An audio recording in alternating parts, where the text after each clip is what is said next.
All right, let's talk tech interviews. You know that moment when the command line pops up? That's where you really prove your stuff. So today we're going to break down just six fundamental commands that you absolutely have to nail to impress your interviewer and land that job. So picture this. You're in the interview, and they throw a terminal at you. How do you actually prove you know what you're doing? Look, it's not about memorizing some super obscure command from a dusty manual. It's about showing you've got a rock-solid, comfortable grasp of the basics. And, it all starts with those fundamentals. These are the building blocks, the things that tell an interviewer, hey, this person can actually navigate a system and get things done. So let's dive in with two of the most basic, but you'll see super essential commands for just getting your bearings. Okay, first up, we've got a pair of commands that seem almost too simple. Cal and date. But don't let that fool you.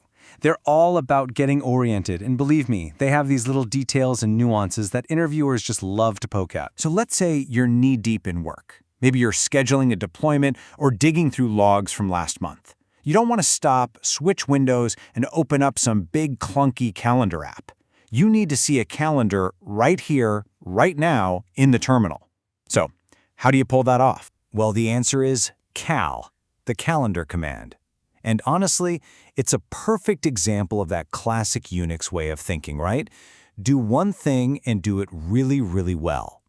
Instead of breaking your flow, boom, you've got a clean calendar right where you need it. And the best part? The syntax is just beautifully simple. You literally just type cal, then the number of the month and the year. So cal 8/2025. And just like that, you get the calendar for August 2025. No fuss. And this right here, this is pretty much the exact question you can expect to get.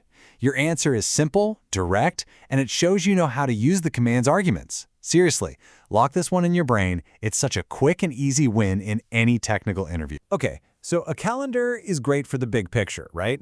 But what about when you need to get super specific? I'm talking about scripting or logging, where you need the exact date and time, right down to the second.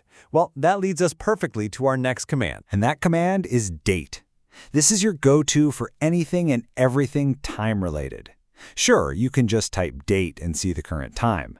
But its real power, the thing that makes it essential for scripting and logging, is its ability to format the output. Now, this is a classic interview question because it goes beyond just knowing the command exists. It tests if you know how to control it. Using that plus sign and a format specifier like %y for the full year shows you can tailor the output for whatever you need. And that shows a level of attention to detail that interviewers are absolutely looking for. All right, so now we can get dates and calendars, but how do we actually, print things to the screen? Whether you're debugging a script or just need to display a message, you've got to get text on the terminal. And for that, there are two main players, Echo and printf. You're going to find that Echo is your workhorse. Seriously, like 90% of the time, you just need to print something simple. This is your guy. It's perfect for a quick hello world, or more practically, for checking the value of a variable, like your system's path. It's fast, it's direct, it just works. So, if Echo is so great and simple, why on earth do we even need printf? Well, it all comes down to one word: control. Think of it like this. Echo is like a sprinter. It's super fast and great for getting a simple job done. But printf is like an archer. It gives you precise, pinpoint control to format your output exactly how you want it, using those format specifiers you might know from languages like C. And that's why this is such a common interview question. It's not a trick. It's designed to see if you understand that fundamental difference. The perfect answer is short and sweet. You use printf when you need precise, repeatable, structured formatting. You use Echo for pretty much everything else. Simple as that. Okay, moving on to our final pair of commands for today. And these two are real powerhouses that solve two completely different but super important problems: doing complex math and creating a perfect, auditable record of your terminal session. Let's be honest, the standard shell is kind of terrible at math, especially when decimals are involved. And that's where BC, the basic calculator, steps in. Now, this example is brilliant because it shows how different commands can team up. First, we use Echo to create our math problem. Scale equals 2, 3/2, just as a simple string. Then, and this is the magic part, we use that vertical bar, the pipe, to send that string directly into the BC command. BC catches it, does the math, and boom, prints out the correct answer, 1.50. And yep, you guessed it, here's the interview question you can bank on seeing. The key thing they want to hear is that you know how to pipe an expression into BC.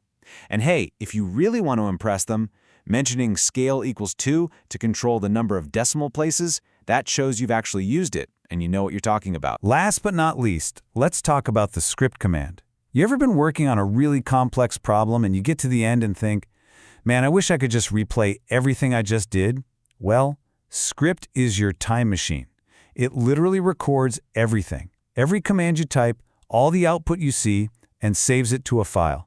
You just type script to start, do all your work, and then type exit to stop. It is an absolutely invaluable tool for auditing, for debugging with a teammate, or even for creating your own little tutorial. All right, so that's a whirlwind tour of 6 incredibly useful commands. To help all of this sink in and get you prepped for that interview, we've pulled everything together into one simple cheat sheet. Now this is basically your entire study guide on one slide. Look, for each command, we have what it does, its purpose. But the really important column is that last one, the common interview focus. This isn't just about what the command does, it's about what your interviewer is likely to ask you about it. This is pure gold. Okay, so you've got the cheat sheet, you've seen the commands. The big question now is, how do you take this knowledge and really make it stick? Because knowing about the commands is one thing, but actually mastering them is a whole other level. So here's what you're going to do next. Don't just read about this stuff, get your hands dirty. Open up a terminal and play around. Practice using date with a bunch of different format strings. Try to write a tiny shell script that uses printf to make a nice little report. See if you can use BC inside that script to do a calculation. And for sure, the next time you're trying to fix something tricky, type script first. It's that hands-on practice that builds the muscle memory and the real confidence you need. Look, these 6 commands, they're more than just commands. They're your building blocks. Their real power isn't what they do by themselves, but how you can chain them together, pipe them into each other, and build scripts to solve problems and automate your work. So the real question I want to leave you with is this. Now that you have the tools, what powerful tasks are you going to build first?